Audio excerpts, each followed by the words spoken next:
What's up, everybody? It's TJ DeStefano. I'm here with my boy Justin Gooden. Justin used to play AU for me back in high school. I've trained him and coached him for a few years. He's a great young man, high character.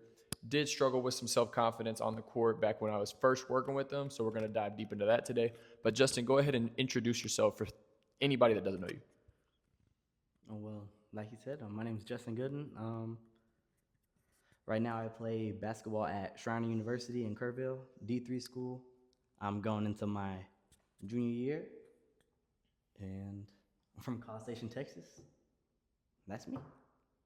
So, describe your self-confidence struggles and how that impacted you on and off the court back when you were in high school. Okay, so well, on the court, I think I struggled the most with confidence because I was scared to fail. Um, like you put in so much work for so long, and you just want everything to be perfect. And I also didn't want to let people down. Like I had a lot of people who put in a lot of hours to me, a lot of time, and I also didn't want to let my teammates down. I think that's what it was the most. Cause like as being like one of the guys in high school, you're like one of the dudes that your team looked to, and if you're out there and you're struggling, then it's like the team doesn't have that same energy, you know? And then off the court, I think I just struggled with confidence the most because I cared about what a lot of other people said. And again, just failing, I cared about failing, worried about failing. Um, that's really it. I think that's common. I struggled with some of the same stuff.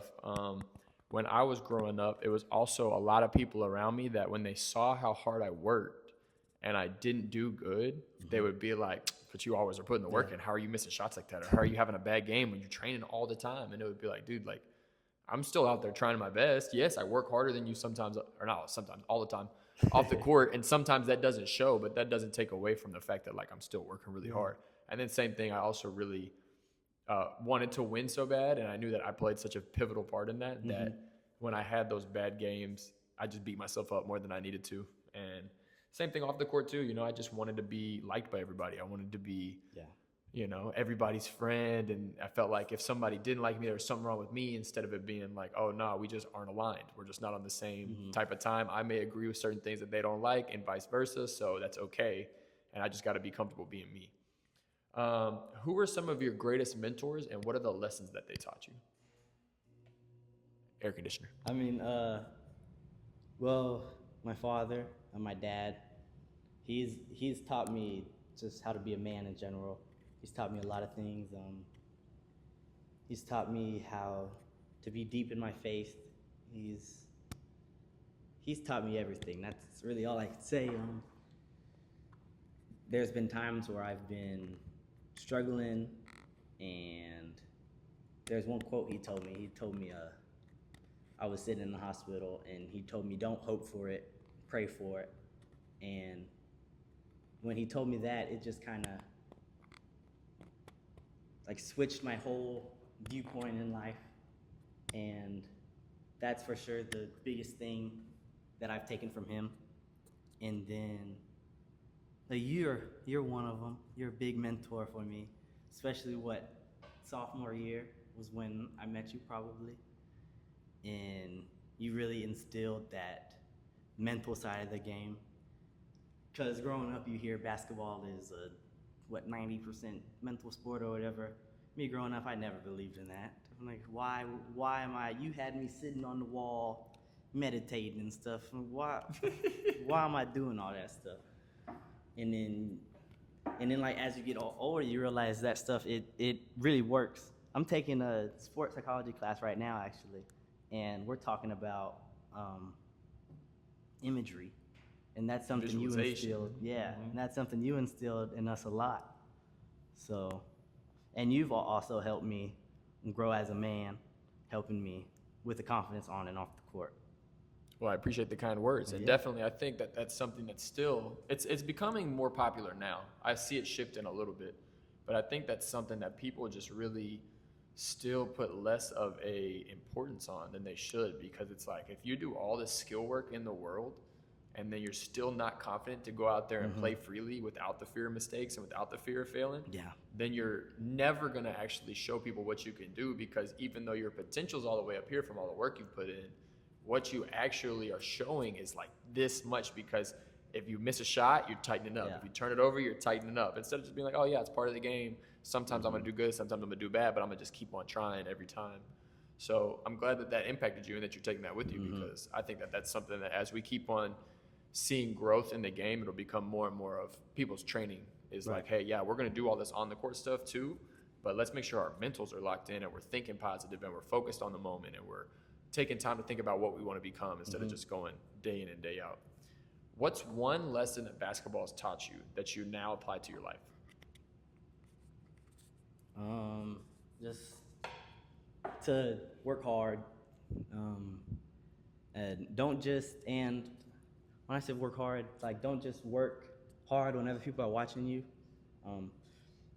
Work hard when nobody's watching, because at the end of the day, it's gonna show. It's gonna show.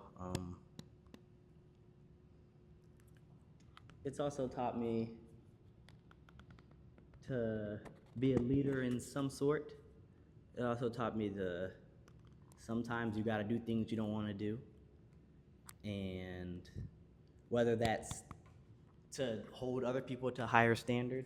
Like you see somebody, they're doing something, and you know that they can do it better. You have to. Sometimes you just got to be real with them and tell them like, hey, you're doing this, but I know you could be doing this better, and things like that.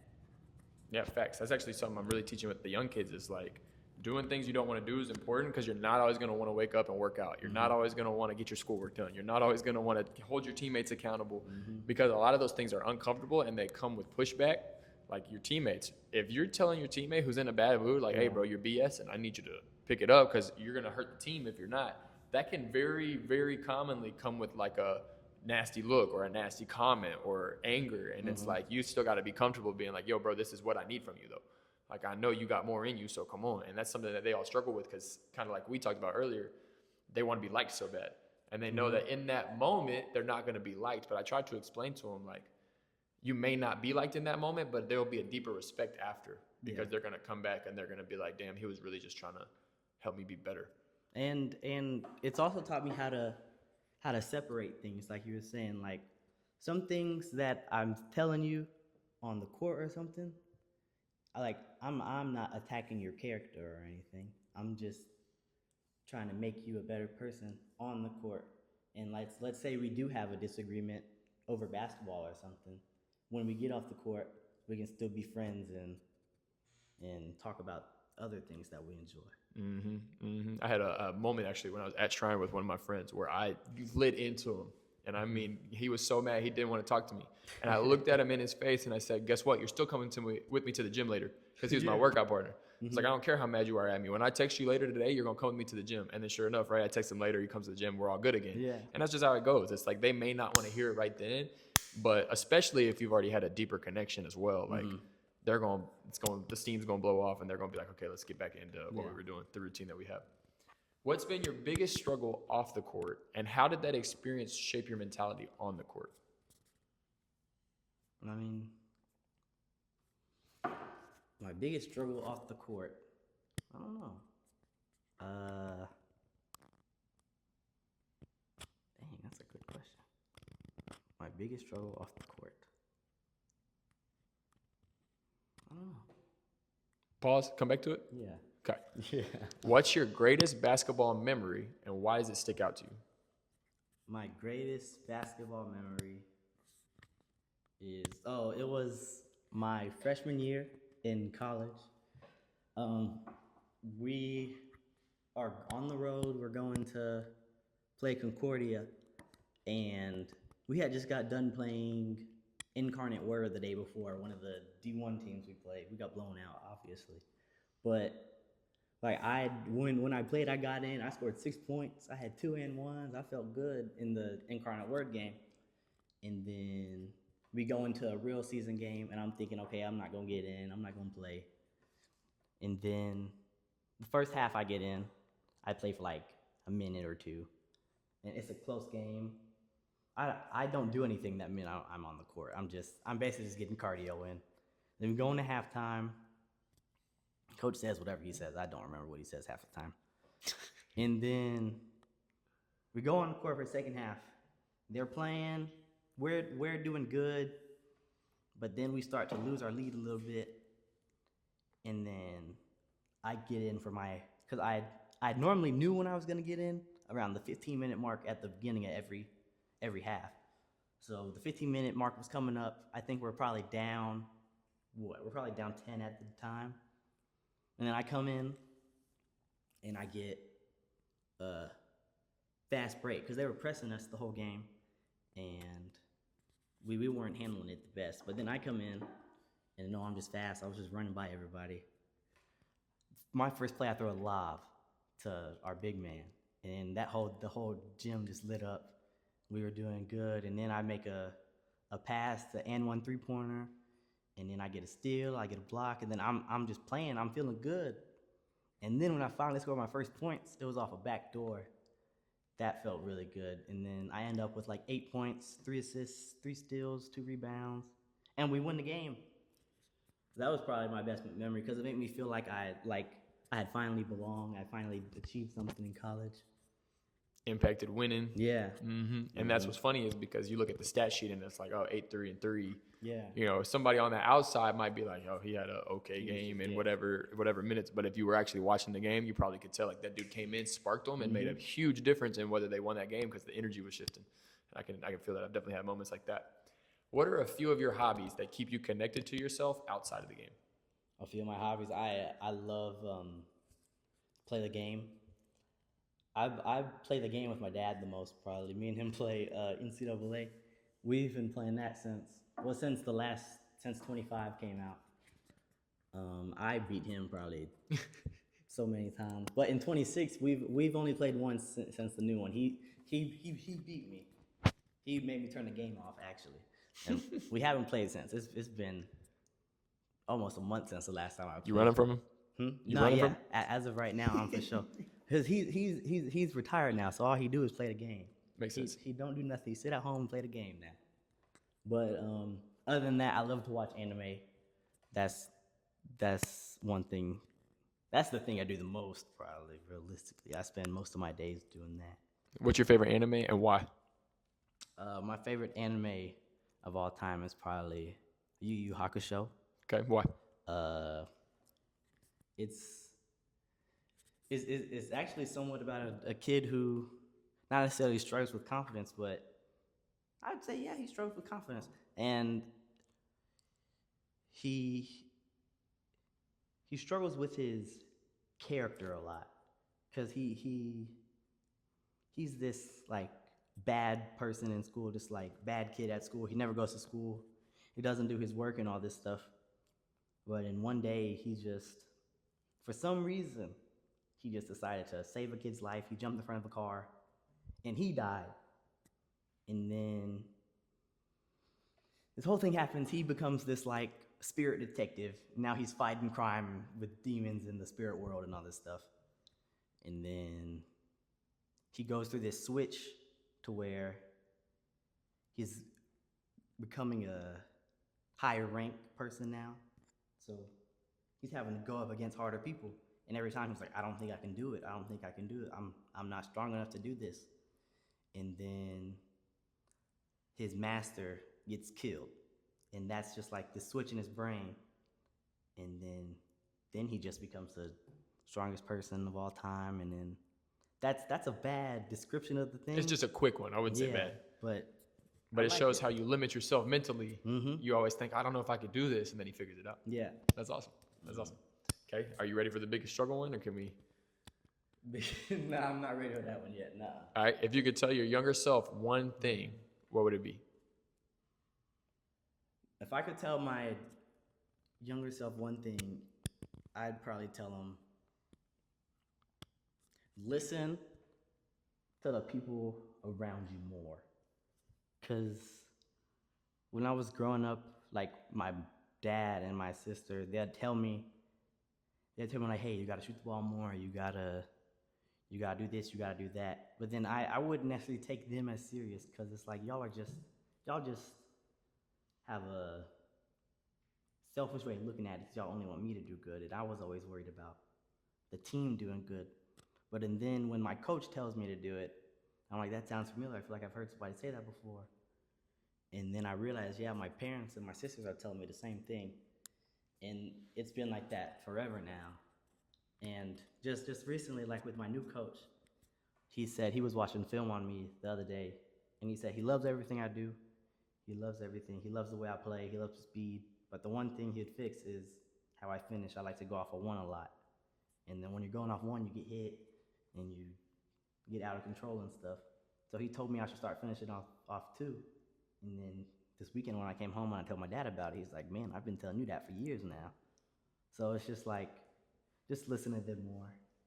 That'd probably be it. But make sure they're the right people in your circle first. Right. Because you might have some people telling you random stuff instead of good ideas. Right. Now, I love that. Now, the last question I got for you. Okay. The last question I got for you is, what's your biggest struggle off the court? And if you can't think of your biggest one, maybe just give us one that really impacted you and how it shifted you on the court as well once you went through it. Man, my biggest struggle. All right, ask the question one more time. What's been your biggest struggle off the court, and how did that experience shape your mentality on the court? I mean, I was trying not to use this one, but probably when I fell in the fish tank, because that set me back really. I mean, I had just ran my first track meet for Shriner. I had just beat the school record in the 400, and then I come home for Easter break, and then glass goes through my leg, and then I kind of realized that I've been taking a lot of things for granted, and that life can change this fast. I had to be rushed to the hospital, and I had to stay overnight because they were watching for compartment syndrome. They were about to have to cut open my leg and do surgery on it and stuff. But luckily, none of that happened. So, and then that changed my mentality on the court. It just changed it to like, just go out there and just play, because you never know when you're not going to be able to play again. You never know when it's going to be your last shot, your last time you step on the court. So I just always go out there and this is like not just in games where I can practice too. I just go out there and I try to have fun and be a light to everybody, be a joy to everybody, and play the game I love. Enjoy the moment. Mm-hmm. I love it. And that's true, because there's so many things that are possible that could take you away from it in any second, like sitting on a fish tank and it's shattering. Yeah. Right. Or when I lost my senior year, my second half of my senior year, because my ankle got broke. Mm-hmm. Like, I didn't expect that. I wasn't sitting there thinking like, yeah, I'm gonna play half my senior year and then I'm gonna break my ankle and be done. Like, you think I'm gonna go out there today, I'm gonna play, whether it's a good or bad game, I'm gonna come back to practice tomorrow, play again. And it's like, just like that, all of a sudden it's out. And it's crazy how for you it happened right after you set a personal record. So it was like you were or not a personal record, my bad, a school record, right? So it was like you were up here, and then God was like, wait a second, let's show you that we can take it from you any moment, so that when you get back there, it's more of a I guess we'll just call it faithful experience, as opposed to it being me. I'm running so fast, I'm doing so good. It's like, no, this is a gift.